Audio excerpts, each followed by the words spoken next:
kembali lagi bersama kami, Akan Ajar Podcast Pendidikan. Bahasan milenial tentang cara meningkatkan performa mengajar dengan hal-hal transparan. Baik, pada podcast sebelumnya kita sudah membahas tentang filosofi pendidikan yang dapat membantu kita memperkuat fondasi mengajar kita. Kita akan membahas tentang keadaan pendidikan Indonesia saat ini. Hal ini ditujukan agar kita tahu bagaimana keadaan pendidikan kita dan juga agar kita tahu cara untuk merefleksikan diri dalam menghadapi situasi tersebut. Tapi sebelum lanjut ke topik utama, saya mau mengingatkan bahwa obrolan ini mengandung opini murni yang didasarkan ilmu pengetahuan dan juga pengalaman dari kami sendiri. Seperti biasa, saya di sini tidak sendirian, saya bersama rekan saya, Afifa tentunya. Jadi, kali ini kita akan fokus membahas tentang keadaan pendidikan di Indonesia saat ini.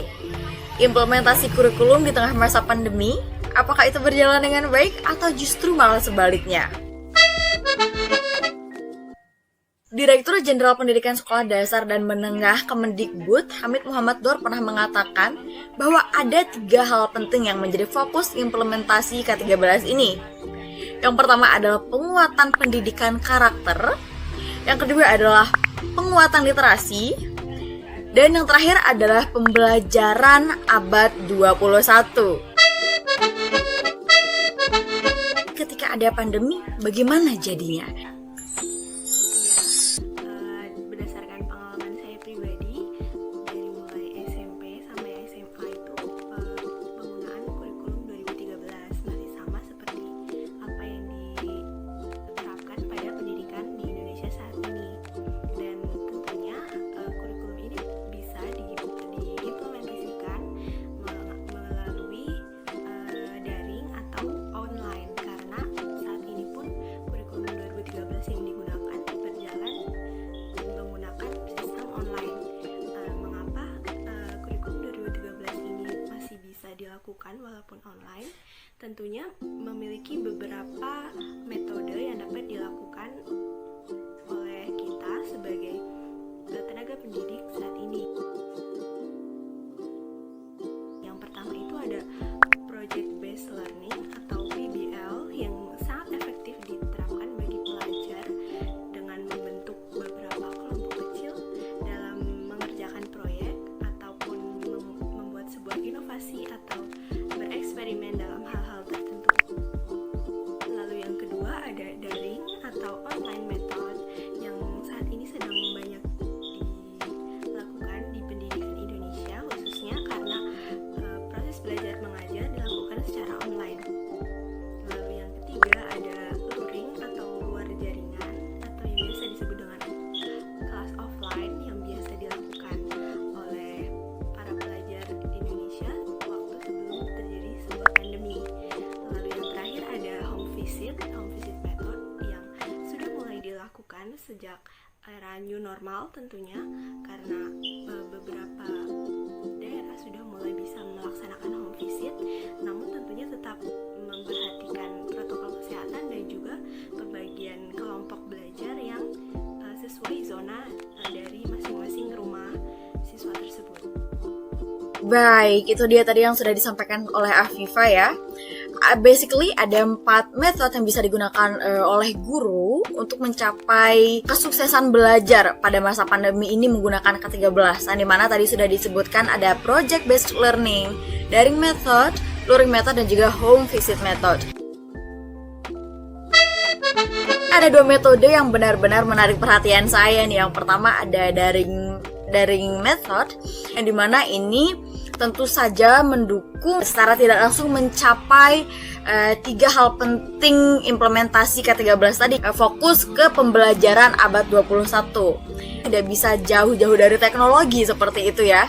Jadi saya merasa daring method ini mempunyai sisi negatif dan positifnya tersendiri ya. Tinggal bagaimana cara kita menanggulangi challenge yang lain, entah itu sinyal ataupun yang lainnya. Lalu kemudian di sini ada juga home visit method. Ini juga sepertinya metode yang bisa fokus untuk capai kesuksesan target belajar dari K13 ini, yang dimana tadi salah satu fokus implementasinya adalah penguatan literasi. Jadi dengan Home visit method yang dimana guru berarti menghampiri muridnya secara langsung ya. Jadi literasinya bisa menjadi lebih kuat di situ, tidak hanya dengan murid-muridnya, barangkali juga dengan keluarganya, seperti itu ya Viva ya. Apakah ada tips dan trik untuk mempertahankan kualitas belajar mengajar di masa pandemi? Ini kita langsung tanya pendapatnya Afifa nih. Iya, tentu saja dalam mengimplementasikan pembelajaran khususnya kurikulum 2013 di masa pandemi ini yang merupakan masa-masa sulit bagi khususnya di bidang pendidikan, kita harus bisa menerapkan beberapa tips dan trik untuk tetap mempertahankan kualitas belajar mengajar di sekolah.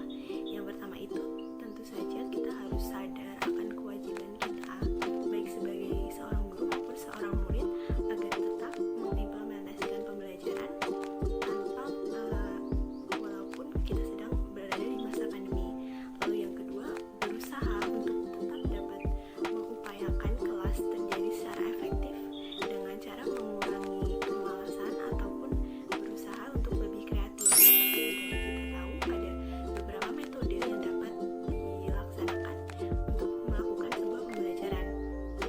Lalu yang terakhir, tentu saja kita sebagai stakeholders pendidikan harus saling membantu satu sama lain, baik dari guru, siswa maupun tenaga pendidikan lainnya. Dan khususnya pada masa saat ini, peran seorang keluarga itu juga sangat membantu untuk melaksanakan kualitas belajar mengajar.